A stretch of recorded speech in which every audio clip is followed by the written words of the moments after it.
তারপর দেখো গাইস, আমরা তো রথের দড়িটা আনতে পারলাম না। তারপর আমরা ঠিক করলাম সবাই মিলে এবার যখন এসেছি মেলা থেকেই ঘুরে আসি।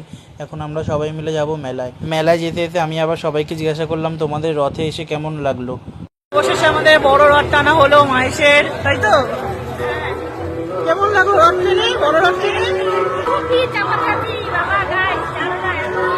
জেঠি কেমন লাগলো?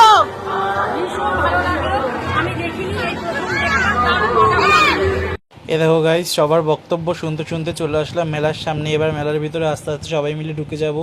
ভেবেছিলাম মনে হয় মেলার ভিতরটা একটু ফাঁকা হবে, গিয়ে দেখি তো ওখানেও ভিড়।